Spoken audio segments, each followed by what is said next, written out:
हम national income को समझने की कोशिश कर रहे थे और नेशनल इनकम को समझने से पहले जो जीएनपी है और जीडीपी है उसका कंसेप्ट समझना जरूरी था। Market cost and factor cost वो समझना जरूरी था और ये मैंने पिछले वीडियो में बता दिया। अब क्या होता है, जो नेशनल इनकम होता है वो क्या है? Net money value of all final goods and services by nationals of a country. एक देश में जितने नेशनल्स एंड नॉर्मल रेसिडेंट्स हैं उनका जो फाइनल गुड्स एंड सर्विसेज का जो मॉनेटरी वैल्यू होता है उसको हम नेशनल इनकम बोलते हैं। ठीक है, तो जो ग्रॉस नेशनल प्रोडक्ट होता है उससे हम डिप्रिसिएशन माइनस कर देने से क्या होता है, नेट नेशनल प्रोडक्ट होता है। इससे डिप्रिसिएशन माइनस कर देंगे तो हमारा एनएनपी निकलेगा और एनएनपी एट फैक्टर कॉस्ट को ही हम नेशनल इनकम बोलते हैं। समझ में आ रहा है? जो एनएनपी है, एनएनपी को हम फैक्टर कॉस्ट में कैलकुलेट करेंगे, उसको हम नेशनल इनकम बोलते हैं। तो नेशनल इनकम कैलकुलेट करने के लिए वेरियस पैरामीटर्स हैं। जैसे हम जीएनपी से भी नेशनल इनकम कैलकुलेट कर सकते हैं। कैसे? जीएनपी से डिप्रिसिएशन माइनस कर दोगे, वहाँ से एनएनपी निकलेगा और एनएनपी हम फैक्टर कॉस्ट पे कैलकुलेट करेंगे तो वहाँ से हमारा नेशनल इनकम निकल जाएगा। वैसे जीडीपी है तो जीडीपी में हम क्या करेंगे, जो इंडिया में फॉरेन एंटिटीज जो ऑपरेट कर रहे हैं, फॉरेन कंपनीज हैं, उनका इनकम माइनस कर देंगे और जो फॉरेन से हमारे देश का जो लोग हैं उनका बिजनेस है बाहर में, उनका जो इनकम आता है उसको हम ऐड कर देंगे, ये माइनस कर देंगे। इंडिया में जो फॉरेनर्स हैं उनका माइनस कर देंगे और फॉरेन में जो इंडियंस हैं उनका प्लस कर देंगे जीडीपी में। तो हमारा क्या निकल जाएगा, नेशनल प्रोडक्ट निकल जाएगा और वही net national product factor cost पे कैलकुलेट कर लेंगे तो हमारा फिर से नेशनल इनकम निकल जाएगा। समझ में आ रहा है? तो कोई भी हम पैरामीटर से लेके हमारे पास सफिशिएंट डाटा होगा तो हम नेशनल इनकम कैलकुलेट कर लेते हैं। और जो नेशनल इनकम होता है वो फैक्टर कॉस्ट पे भी कैलकुलेट होता है और मार्केट प्राइस पे भी कैलकुलेट होता है। फैक्टर कॉस्ट पे भी कैलकुलेट होगा, मार्केट प्राइस पे भी कैलकुलेट होगा। ठीक है, लेकिन इन दोनों में सबसे अच्छा जो जो एक्चुअली में जो हमारा इकोनॉमिक ग्रोथ को शो करता है वो कौन सा है, फैक्टर कॉस्ट होगा या मार्केट प्राइस होगा? सोच के बोलो। जैसे ये एक कंट्री है, बी एक कंट्री है, दोनों ने 10-10 रुपये का सामान प्रोड्यूस किया और ये सामान का फैक्टर कॉस्ट कितना है, ए कंट्री में 10 रुपया, बी में भी उस सामान का फैक्टर कॉस्ट कितना है, 10 रुपया। अब यह इसने ए कंट्री में टैक्स पड़ रहा है इसको 2 रुपया और बी कंट्री में टैक्स पड़ रहा है 4 रुपया। ठीक है, उसके बाद जो ए कंट्री का जो मार्केट प्राइस कितना हो गया उस प्रोडक्ट का, 12 रुपया हो गया, लेकिन बी में कितना हो गया, 14 रुपया हो गया। तो देखो दोनों कंट्री सेम चीज़ प्रोड्यूस कर रहे हैं, लेकिन बी में उसका जो मार्केट प्राइस है वो ज़्यादा है एज कम्पेयर टू ए। तो क्या इसका मतलब ये हम बोल दें कि जो बी है उसका नेशनल इनकम ए से ज़्यादा है? बिल्कुल नहीं, क्योंकि जो प्रोडक्ट है वो तो एक ही प्रोड्यूस हो रहा है और वही चीज़ प्रोड्यूस हो रहा है।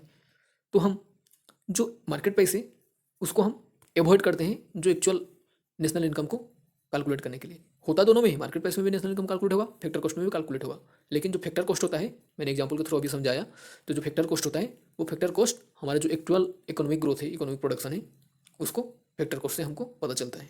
ठीक है, तो इन दोनों में से बेहतर कौन सा है, एनएनपी एट फैक्टर कॉस्ट। ठीक है, और मेथड्स क्या होते हैं नेशनल इनकम कैलकुलेट करने के लिए? एक ग्रॉस वैल्यू मेथड होता है, वैल्यू एडेड मेथड बोलते हैं या आउटपुट मेथड बोलते हैं या प्रोडक्ट मेथड बोलते हैं। ठीक है, इसमें क्या होता है कि हम जैसे एक प्रोडक्ट बनाने के लिए हमको रॉ मटेरियल चाहिए, हम रॉ मटेरियल लाए, उसको फिर क्या करेंगे, सॉरी, रॉ मटेरियल आएगा, रॉ मटेरियल को हम रॉ मटेरियल आया उसको प्रोसेस करेंगे, प्रोसेस के बाद हमारा फाइनल गुड्स एंड सर्विस बनेगा जो भी। तो रॉ मटेरियल का जो कॉस्ट होगा मान लो 10 रुपया पड़ा, उसके बाद इसको प्रोसेसिंग किए उसको 5 रुपया पड़ा, उसके बाद हम फाइनल गुड्स बनाए उसका 5 रुपया पड़ा। तो हर स्टेज में क्या हो रहा है, एक एक वैल्यू ऐड हो रहा है, हम हर स्टेज में हम कुछ कुछ रुपया खर्चा कर रहे हैं। तो हर स्टेज का जो पैसा होता है उसको हम ऐड कर देंगे तो उसको क्या बोलते हैं, ग्रॉस वैल्यू एडेड बोलते हैं। समझ में आ गया? तो उसको हम बोलेंगे ग्रॉस वैल्यू एडेड। इधर कितना हुआ, जीबीए इसका 20 रुपया हो गया। तो एक बात ध्यान रखो, ये जो ग्रॉस वैल्यू एडेड है वो क्या जीडीपी एट फैक्टर कॉस्ट के साथ सेम है? समझ में आ रहा है? जो ग्रॉस वैल्यू एडेड है वो जीडीपी एट फैक्टर कॉस्ट के साथ सेम है ना। अब समझ में आ रहा है तो लास्ट वीडियो देख लेना, इसका पिछला वीडियो, तब समझ में आएगा। तो हम इंडिविजुअल स्टेज का इंडिविजुअल जो खर्चा होता है उसको हम एक एक करके सबको मिला देते हैं, उसी को हम वैल्यू एडेड मेथड बोलते हैं। बात इतना है। ये जीपीए जो होता है हर एक स्टेज में हम कितना उसमें मनी वैल्यू ऐड कर रहे हैं उसको हम ग्रॉस वैल्यू एडेड बोलते हैं। ठीक है, जैसे मैंने आटा है, जैसे मेरे पास आटा है, गेहूँ है, गेहूँ मतलब व्हीट है, रॉ व्हीट, उससे मेरे को रोटी बनाना है तो मैं क्या करूँगा, व्हीट लाऊंगा, व्हीट को मैं प्रोसेसिंग करूँगा, प्रोसेसिंग के बाद फ्लोर बनाऊंगा, फ्लोर के बाद मैं रोटी बनाऊंगा।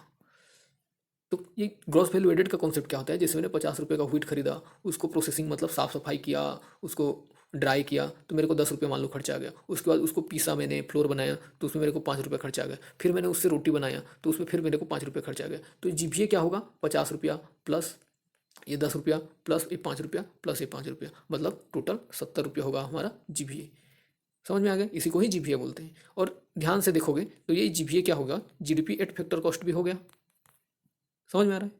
ठीक है, तो ये GVA at market price equal to GDP at market price, वही एक ही बात है, जो GVA है वो GDP के इक्वल हो गया।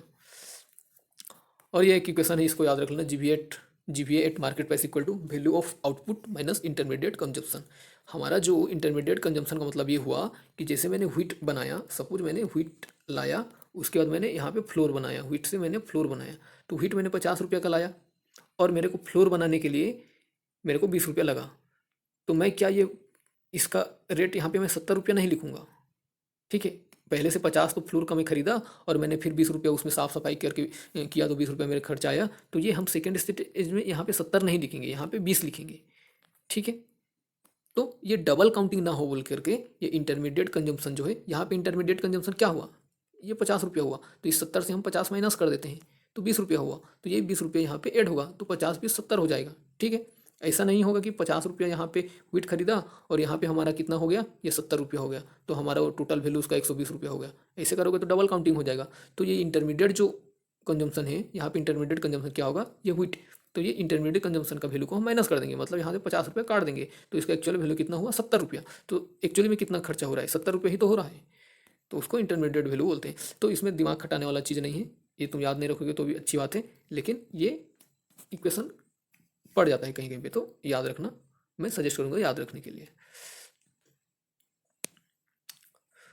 फाइनल कंजम्पशन मेथड क्या होता है, जैसे GVA का जो मेथड है उसमें हम एक एक स्टेज का जो प्राइस होगा उसको इंडिविजुअली ऐड करते हैं, और ये फाइनल कंजम्पशन मेथड में क्या होता है, इंडिविजुअली ऐड ना करके डायरेक्ट फाइनली कितना हमारा खर्चा हुआ वही कैलकुलेट कर लेते हैं टोटल, कि हाँ भाई उसमें 20 30 रुपये ऐसे ऐसे करके हमारा टोटल 100 रुपया खर्चा हुआ, तो उसी को हम बोल देते हैं फाइनल कंजम्पशन मेथड। कोई इसमें दिमाग लगाने वाला कोई चीज़ नहीं है, याद नहीं रखोगे तो भी कोई ज़रूरत नहीं है इसको याद रखने के लिए। इनकम मेथड क्या होता है, नेशनल इनकम कैलकुलेट करने के लिए हम, जैसे मैंने 10 रुपये मेरे पास है, मैं कोई चीज़ बनाऊंगा, मान लो मैं एक फैक्ट्री है, मैं कुछ चीज़ बनाऊंगा, तो मैं वहाँ पे जितना मेरा खर्चा होगा उसको मैं, मेरा जो एक्सपेंडिचर होगा वो और किसी का इनकम तो होगा ना, मेरा जो एक्सपेंडिचर है वो किसी और का इनकम होगा, तो मैं 10 रुपये खर्चा किया हूँ ये ना बोल के मैं बोलूँगा कि कुछ लोगों ने 10 रुपये इनकम किया। समझ रहे हो बात? तो इनकम मेथड वही होता है कि हम जब कंपनी है एक, या कोई एक कंट्री में जितने भी इंडस्ट्रीज हैं या फिर जितने भी मीन्स ऑफ प्रोडक्शन है, वहाँ पे हम जितना खर्चा करते हैं, हम जितना अर्न करते हैं, मतलब जैसे एम्प्लॉयज़ हो गया, इंडिया में जितने एम्प्लॉयज़ हैं, जितने वर्कर्स हैं, उनका इनकम अगर कैलकुलेट कर लें, जितना भी रेंट हम ज़मीन या फिर मशीनरीज हैं उनका रेंट इंक्लूड कर लें, उसके बाद जितना प्रॉफिट हो रहा है कंपनीज को उसको इंक्लूड कर लें, मतलब देख लो ये एम्प्लॉय को हम दे रहे हैं, ये रेंट दे रहे हैं, ये इंटरेस्ट पे कर रहे हैं, वो क्या है, हमारा एक्सपेंडिचर ही तो है। उसके बाद हमारा जो प्रॉफिट हो रहा है, ये प्रॉफिट, ये टोटल क्या हुआ, टोटल एक्सपेंडिचर हम किए, वो किसी दूसरे और का इनकम है, और मैंने खर्चा किया ये एक्सपेंडिचर, और ये मेरा प्रॉफिट हुआ, ठीक है। तो ये जो मैं एक्सपेंडिचर कर रहा हूँ ये किसी दूसरे का ही तो इनकम है, तो वो इनकम प्लस मेरा ये प्रॉफिट वाला इनकम, इस टोटल को मिला दूंगा तो मेरा टोटल नेशनल इनकम हो गया। समझ में आ रहा है? बस उसी तरह है कंजम्पशन मेथड और एक्सपेंडिचर मेथड। कंजम्पशन मेथड या एक्सपेंडिचर मेथड में क्या होता है कि हम जितना भी कंट्रीज में जितने लोग हैं उन सभी का जो खर्चा कर रहे हैं, वो गवर्नमेंट जितना खर्चा कर रहा है, वो कोई इन्वेस्टमेंट कर रहा है, वो मतलब जितने सारे एक्सपेंडिचर है उसको हम क्या करते हैं, ऐड कर देते हैं, उसी को हम नेशनल इनकम बोल देंगे। वहाँ से क्या होगा, जितना भी हमारा चीज़ें हैं एक्सपेंडिचर हम कर रहे हैं, सपोज मैंने 100 रुपया अर्न किया और वहाँ से मैंने क्या किया, 80 रुपया खर्चा किया, एक्सपेंडिचर कर दिया, ठीक है। तो मेरा ये 80 रुपये जो एक्सपेंडिचर है वो किसी ना किसी का इनकम बन ही जाएगा ना, मतलब समझ रहे हो ना। ये जो एक्सपेंडिचर मेथड होता है, जितना लोग खर्चा करेंगे उनके पास उतना पैसा आ रहा है तभी ना उतना खर्चा करेंगे, तो उतना सब पैसा जो खर्चा हो रहा है उसी को हम, उससे हमारा क्या निकलेगा, हमारा GDP निकल जाएगा, GDP एट फैक्टर कॉस्ट। और GDP एट फैक्टर कॉस्ट वहाँ से हम नेट एब्रॉड से जितना आया होगा वो वाला पैसा को प्लस कर देंगे, और जो इंडिया का जो फॉरेन एंटिटीज है उनका पैसा को माइनस कर देंगे, तो उससे क्या निकल जाएगा, हमारा NNP एट फैक्टर कॉस्ट निकल जाएगा, उसी को हम बोल देंगे नेशनल इनकम। बात खत्म। बुक एक बार देख लेना, बुक में समझ नहीं आएगा और मेरा वीडियो से भी समझ नहीं आ रहा है तो भी इसमें टेंशन नहीं लेवाना कोई बात नहीं है, क्योंकि इसको कोई पूछने वाला है नहीं, क्योंकि उसमें लिखा है तो मैंने समझा दिया, और अगर समझ में नहीं आ रहा है तो कोई लोड लेना नहीं है। GDP क्या होता है, एक टेरिटरी के अंदर जितना भी फाइनल गुड्स एंड सर्विसेज का जो मॉनिटरी बिल होता है उसको GDP बोलते हैं, और GDP से हम डिप्रिसिएशन माइनस कर देंगे तो NDP निकल जाएगा, ठीक है। GDP एट फैक्टर कॉस्ट क्या होता है, फैक्टर कॉस्ट और मार्केट प्राइस मैंने बता दिया था। फैक्टर कॉस्ट मतलब वो अगर फैक्ट्री से निकल के जितना खर्चा हुआ होगा फैक्ट्री से बन के निकला है और उसमें जितना खर्चा हुआ है उसको हम, जितना फाइनल गुड्स एंड सर्विसेज होगा उसका फैक्ट्री में जो वैल्यू होगा उसको हम जीडीपी एट फैक्टर कॉस्ट बोल देंगे। और टैक्स इंक्लूड होने के बाद, प्लस टैक्स इंक्लूड होने के बाद मार्केट में जब चला जाएगा तो उसमें जब जीडीपी निकालेंगे उसको जीडीपी एट मार्केट प्राइस बोलेंगे। नॉमिनल जीडीपी और रियल जीडीपी क्या होता है? मान लो हम आज 2022 है तो 2022 में जितना भी मार्केट में प्राइस चल रहा है 2022 के मार्केट प्राइस में हम अगर जीडीपी निकालेंगे उसको हम बोलते हैं क्या? Nominal GDP. ठीक है, तो करंट ईयर का जो मार्केट प्राइस है उस प्राइस में हम अगर जीडीपी कैलकुलेट करेंगे उसको हम नॉमिनल जीडीपी बोलते हैं। और रियल जीडीपी क्या होता है? हम जब बेस ईयर के जो बेस ईयर के प्राइस में हम अगर कैलकुलेट करेंगे जीडीपी तो हम उसको रियल जीडीपी बोलेंगे। इसको जीडीपी एट कांस्टेंट प्राइस भी बोलते हैं, जीडीपी एट कांस्टेंट प्राइस भी बोलेंगे। जो बेस ईयर में जीडीपी कैलकुलेट होगा उसको हम जीडीपी एट कांस्टेंट प्राइस बोलेंगे। ठीक है, अब ये बेस ईयर क्या होता है? तो देखो बेस ईयर का ज़रूरत क्या पड़ गया। सपोज मैं बात करूं 2005 में हमारे देश में सपोज 10 ठो पेन प्रोड्यूस हो रहा था और हर पेन का कीमत था 10 रुपया, तो हमारा टोटल जीडीपी कितना हो गया? 100 रुपया हो गया। लेकिन अभी 2020 में क्या हुआ? हमारे देश में 10 ठो पेन ही प्रोड्यूस हो रहा है लेकिन उसका कीमत हो गया है आज की डेट में 20 रुपया, तो हमारा टोटल जीडीपी कितना हो रहा है? 200 रुपया। तो इसमें देखो 2005 में भी हमारे देश में 10 ठो ही पेन बन रहा था और 2020 में भी हमारे देश में 10 ठो ही पेन बन रहा था। लेकिन क्योंकि अभी 2020 में प्राइस बढ़ गया है, 20 रुपये हो गया है, तो हमारा टोटल जीडीपी कितना हो रहा है? 200 रुपया। लेकिन 2005 में प्राइस कम था तो हमारा जीडीपी कितना हो रहा है? 100 रुपया। तो क्या हम ये बोलेंगे कि 2020 में जो हमारा जो इकोनॉमिक ग्रोथ है वो एज कम्पेयर टू 2005 ज़्यादा है करके? बिल्कुल नहीं बोलेंगे, क्योंकि 2005 में भी 10 ठो ही चीज़ बन रहा था पेन और 2020 में भी 10 ठो ही पेन बन रहा है, तो हमारा ग्रोथ कहाँ हुआ? नहीं हुआ। लेकिन जो जीडीपी का जो वैल्यू है वो देखो यहाँ पे 200 रुपये हो गए, यहाँ पे 100 रुपये हो गए। क्यों? क्योंकि इन्फ्लेशन बढ़ा है। ठीक है, इन्फ्लेशन बढ़ गया है तो मार्केट में जो चीज़ है, मार्केट में इन्फ्लेशन हो गया है, इसी कारण हमारा 2020 में जो जीडीपी है वो ज़्यादा दिख रहा है हमको। तो इस चीज़ को अवॉइड करने के लिए जो इन्फ्लेशन होता है, इन्फ्लेशन मतलब चीज़ों का रेट बढ़ जाना, तो ये इन्फ्लेशन जो होता है इसी इन्फ्लेशन का इफेक्ट को रिड्यूस करने के लिए हम बेस ईयर का कॉन्सेप्ट लाएं। तो एक ऐसा ईयर को रिफरेंस मानते हैं, उस ईयर का रिफरेंस लेके हम क्या करते हैं, उस ईयर में चीज़ों का जो भी प्राइस हुआ रहा होगा उसी प्राइस में हम 2022 का भी चीज़ का रेट को कैलकुलेट करेंगे। मतलब 10 रुपया पेन 2005 में 10 रुपया उसका प्राइस था, तो 2022 में भी भले उसका मार्केट प्राइस 20 रुपया हो गया हो पर हम उसको 10 रुपया के हिसाब में ही कैलकुलेट करेंगे, तो हम उसको रियल जीडीपी बोलेंगे। और इसी कारण ही ये बेस ईयर का कॉन्सेप्ट लाया गया है। समझ में आ गया बेस ईयर का कॉन्सेप्ट क्या है और क्यों ज़रूरत है? तो ये बेस ईयर जो है इंडिया में वो 2011-12 को बेस ईयर माना गया है और 2012-11 के बेसिस पे हमारा जीडीपी जो रियल जीडीपी है वो कैलकुलेट होता है। और एक बात बता दूं कि इंडिया का जो जीडीपी है वो 2011-12 का बेस ईयर का मार्केट प्राइस में कैलकुलेट होता है। ठीक है, तो बेस ईयर है 2011-12 और जो जीडीपी कैलकुलेट होता है वो मार्केट प्राइस पे कैलकुलेट होता है। ठीक है,